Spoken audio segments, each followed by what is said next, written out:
안녕하세요. 축진먹입니다. 맨유가 최근에 경기력이 아주 많이 올라온 모습을 보여줬는데요. 특히나 우승 후보라고 불리는 아스날전에서 또 좋은 모습을 보여줬습니다. 어떤 것들이 맨유가 달라졌다고 느끼게 만들었는지, 또 경기력은 어떤 것들 때문에 좋아졌다고 느꼈는지 제 생각을 담아서 한번 말씀드려 보도록 하겠습니다. 앞으로 시즌 중에 거의 모든 맨유 경기를 리뷰할 예정이니까요. 구독 눌러주시면 감사하겠습니다. 시작해 보겠습니다. 먼저 프리시즌부터 맨유가 좋다고 느꼈던 게 이 역습 나가는 과정들이었어요. 근데 그때는 말 그대로 프리시즌이었기 때문에 이게 실제로 시즌에 들어가면 맨유가 높은 압박 레벨에서도 역습 전개를 할 수 있느냐, 이게 포인트였죠. 그런데 마침 또 맨유의 첫 경기 상대가 아스날이었고 이제 아모림 볼의 위력을 제대로 테스트해 볼 수 있는 시간이 되었습니다. 근데 여기서도 맨유가 역습 나가는 과정들이 되게 빨랐단 말이죠. 그래서 이런 것들을 봤을 때는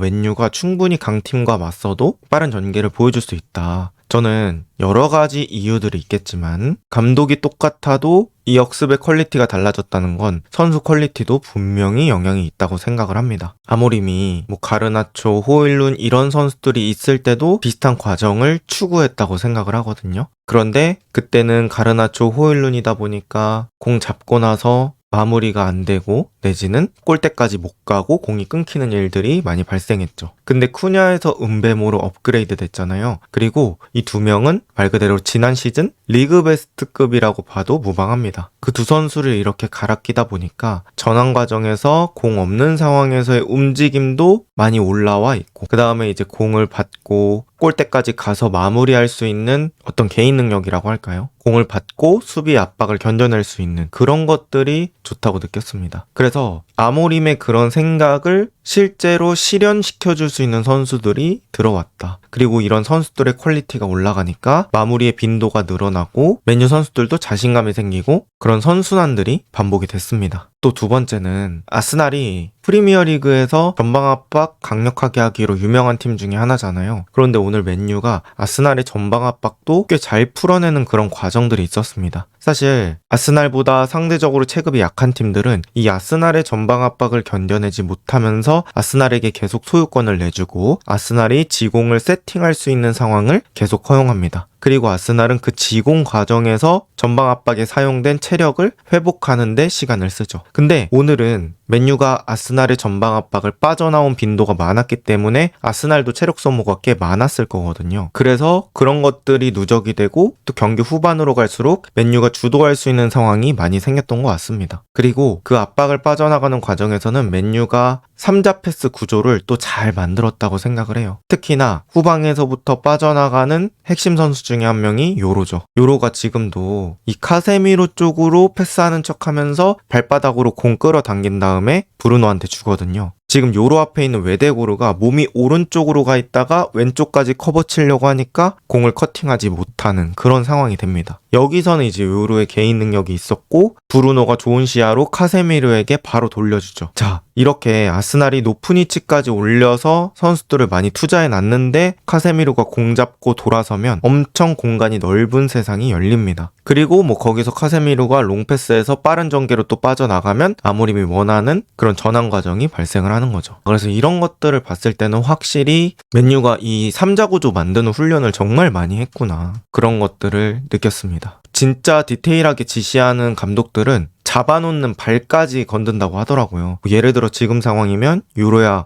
브루노한테는 어느 발로 줘, 브루노는 어느 발로 잡아놔, 이런 것들인 거죠. 그래서 아모림의 훈련 세션을 모두 들여다볼 수는 없지만 프리시즌에서 거쳐왔던 훈련들이 빛을 발하는 그런 장면들이 아니었을까라고 생각을 하고요. 그 다음에 스위퍼와 함께 다이아몬드를 만들어서 풀어나가는 과정도 상당히 눈에 띄었습니다. 맨유가 3명의 센터백을 사용하잖아요. 이제 가운데를 스위퍼, 사이드 2개의 센터백을 스토퍼라고 편하게 부르겠습니다. 그럼 오른쪽 센터백 요로, 왼쪽 센터백 루크쇼는 지금처럼 넓게 벌려 있습니다. 그리고 더리우트가 골키퍼의 공을 바로 받는 게 아니라 이 두 명의 스토퍼보다 높은 위치까지 올라갑니다. 그럼 바인드르, 요로, 더리우트, 루크쇼 이렇게 4명이 약간 가로가 긴 다이아몬드처럼 구성이 돼요. 골키퍼 포함 4명이서 빌드업 관여를 하는 거죠. 그리고 이런 과정에서 요케레스가 공 가진 선수 쪽으로 압박이 들어갈 겁니다. 그럼 그 공을 가진 선수가 골키퍼가 됐을 때 더리우트가 위쪽에 있다가 아래쪽으로 내려오면서 이 패스의 채널을 만들어주는 거죠. 그리고 여기서도 이 3자 구조가 발생합니다. 여기서 디테일은 뭘까요? 이제 바인드르가 더리우트한테 패스할 때 더리우트가 오른발잡이다 보니까 오른발로 바로 돌려줄 수 있는 그 패스 길을 선택해 주는 거겠죠. 저런 상황에서 왼발로 너무 강하게 주면 또 컨트롤하는 게 쉽지 않기 때문에 그런 디테일들은 선수들이 본능적으로 챙기거나 뭐 훈련해서 체화를 시켜야 합니다. 어쨌든 바인드르가 더리우트 돌려주고 더리우트가 오른발로 예쁘게 요로한테 오픈할 수 있는 그런 상황이 만들어집니다. 그리고 이 상황에서 요로가 공을 잡고 전진 내지는 전방 쪽으로 킥을 때릴 수 있습니다. 그런데 요로의 컨디션이 올라와 있다는 거, 이거는 맨유 입장에서는 상당히 고무적인 부분이고요. 그래서 더 후방 빌드업이 안정적으로 풀린 느낌이 있습니다. 그리고 이런 빌드업은 냉정하게 이번 시즌 처음 선보인 빌드업은 아닙니다. 지난 시즌에도 이렇게 스위퍼를 좀 앞쪽으로 올려서 이런 다이아몬드 빌드업을 시도를 했었는데 사실 이렇게 높은 퀄리티로 플레이가 됐던 건 아니었거든요. 그런데 뭐 더리우트가 부상에서 복귀하고 컨디션도 올라왔고 요로 역시 성장을 좀 해줬기 때문에 이런 아모림의 아이디어들이 실제로 보여질 수 있었다. 이렇게 얘기를 할 수 있을 것 같습니다. 그리고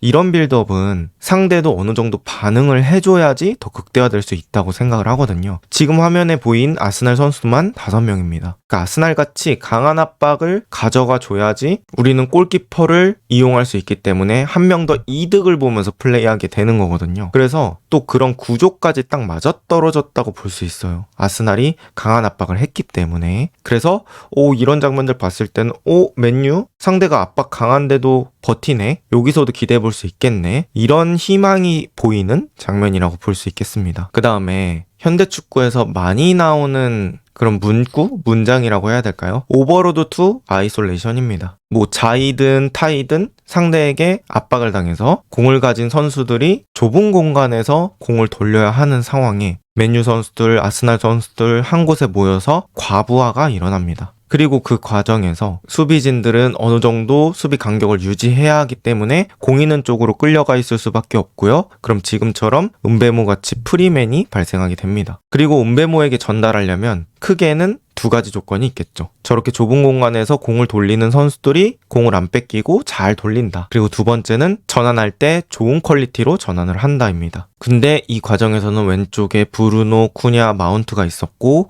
이 세 선수들이 공을 잘 다뤄줬고요. 볼 안 뺏기고 반대쪽 은베모에게 전환. 여기서는 마운트의 시야, 킥력 이런 것들이 좋았다고 볼 수 있겠습니다. 그런데 은베모가 아스날전에서 저런 식으로 오픈 볼을 좀 받았었어요. 근데 물론 이제 상대가 아스날이라 수비가 강한 것도 있겠지만 은베모가 이런 과정에서 앞으로 이번 시즌에 공을 많이 받게 될 텐데 여기서는 마무리 나가는 빈도가 조금은 더 올라가야 될 것 같다라는 생각을 많이 했습니다. 이 장면에서는 달로가 오버래핑 뛰었는데 달로를 주는 것보다는 오히려 그거 이용해서 자기가 슈팅이 장점이니까 슈팅 한번 해보면 어떨까라는 생각이 있고요. 다음 경기에서는 조금 더 공격수다운 모습이 나오면 좋을 것 같습니다. 그 다음 맨유가 뒷공간도 엄청나게 노리더라고요. 쿠냐, 마운트, 은베모 이 전방 쪽에 있는 선수들이 기본적으로 오프 더 볼이 좋고요. 게으르지 않습니다. 그러다 보니까 이제 아스날이 높은 위치에서 전방 압박하다가 풀리면 지금과 같이 뒷공간이 발생하게 되고요. 이 뒷공간 쪽으로 선수들이 많이 뛰어들어갑니다. 그리고 이제 후방에 브루노나 카세미로 같은 선수들이 킥력이 되다 보니까 저런 공간 쪽 패스가 먹혀들고요.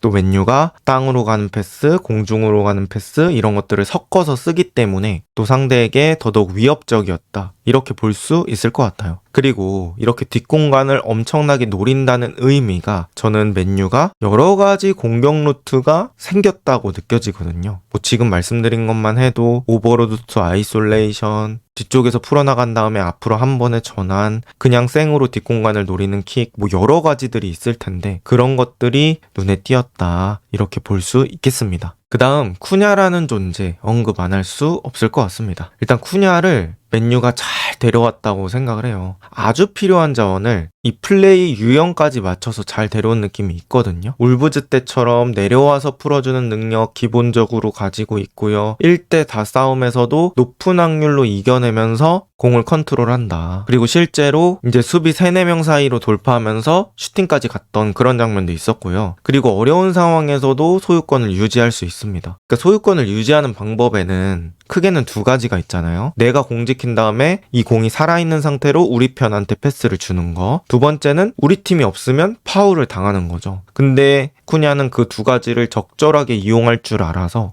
지금 맨유의 상황에서는 되게 좋은 영입이라고 볼 수 있겠습니다. 그러니까 지난 시즌은 뭐 아모림이 똑같은 걸 의도한다고 하더라도 저기 앞쪽에 있는 선수들이 계속 공을 잃으면 말 그대로 경기 템포가 툭툭 끊기고 경기 왜 이렇게 재미없지? 뭐 이런 얘기가 나올 수도 있던 거거든요. 근데 이번 시즌은 그렇지 않다는 거, 그런 것들이 큰 부분이라고 볼 수 있겠습니다. 그리고 쿠냐는 뭐 짧게 썰어가는 플레이, 굵직한 다이렉트 플레이 다 어울리는 선수라고 볼 수 있겠습니다. 자, 이제는 아모림 볼이 존재감을 드러내고 있다라고 말해도 될 것 같습니다. 확실히 선수 퀄리티가 보장이 되니까 의도가 더 잘 보이는 것 같아요. 일단 제가 생각하는 아모림이 원하는 그런 의도는 첫 번째, 높은 압박 강도입니다. 공이 없는 상황에서 지속적으로 압박을 가져가고 경합 상황에서 50대 50인 공을 가져오고 그 다음에 그 공을 챙겨서 뭐 지공을 펼치는 게 아니라 그냥 빨리 전환을 해서 공격을 빠르게 소비를 해버리는 거죠. 2번째, 빠른 트랜지션입니다. 트랜지션은 이제 수비에서 공격으로 전환하는 역습이 될 수도 있고 공격에서 수비로 전환하는 리커버리가 될 수도 있습니다. 어쨌든 맨유 선수들이 빠른 트랜지션을 시도하려고 한다는 거. 그 다음에 시퀀스당 패스 횟수가 적다. 그러니까 공 잡고 롱볼이어도 빨리 갈 수 있으면 빨리 가는 거죠. 그런 것들을 얘기해 볼 수 있겠습니다. 근데 이런 부분들은 체력이 더 강하게 단련이 되어야 한다고 생각을 하고요. 은배모한테 오픈이 됐을 때 이제 스트라이커나 반대쪽 공격수들 내지는 진짜 가능하다면 윙백들이 또 아예 바깥쪽 루트로 돌아뛸 때 치명적일 수 있거든요. 그래서 뭐 은배모가 잡았을 때는 도루구 같은 선수까지 숫자를 맞춰서 박스 안으로 침투해 줄 수 있으면 가장 최상위 모델이 되지 않을까 싶습니다. 그리고 이게 FM이라는 게임으로 치면은 저는 전술 강도가 상당히 강하다고 생각을 하는데요. 전술 강도가 강한데 챔피언스 리그까지 나가면 사실 이 전술 강도를 시즌 내내 유지하는 건 또 쉽지 않을 거예요. 그런데 맨유가 공교롭게도 이번 시즌은 유럽 대항전 없죠. 그러다 보니까 리그에서 꽤 강한 전술 강도를 계속해서 유지할 수 있을 것 같아요. 그래서 또 이번 시즌은 맨유의 경기를 보는 맛이 더 생기지 않을까라는 생각이 있습니다. 자, 이제는 맨유가 결과를 만들어내야 하는 3연전이 될 것 같습니다. 풀럼, 이제 리그컵, 그 다음에 벌리 이렇게 3경기가 남아있는데 그 이후에는 맨시티, 첼시 이런 빡센 팀들과의 경기이기 때문에 이 앞쪽 제가 표시한 노란색에서 최소 2승 이상은 거둬야 된다고 생각을 하거든요. 이제 여기서는 또 주목해봐야 할 포인트가 한 2-3개 정도 있을 것 같은데 첫 번째는 아스날처럼 상대가 안 할 수도 있어요. 그러니까 아스날처럼 전방 압박하고 뭐 맞불이 아니라 아예 뒤쪽으로 물러서서 플레이를 할 수도 있을 것 같은데 거기서 맨유가 또 어떻게 깨는지도 한번 지켜봐야 할 것 같고요. 그 다음에 이런 과정 속에서 세슈코 같은 선수가 득점의 그 물꼬를 한번 터주면 뭐 맨유한테는 더더욱 이상적인 그런 상황이 될 것 같습니다. 좋은 모습을 보여주고 있는 맨유. 맨유는 과연 이번 시즌에 반등을 이뤄낼 수 있을까요? 이번 영상은 여기까지입니다. 좋은 하루 보내세요.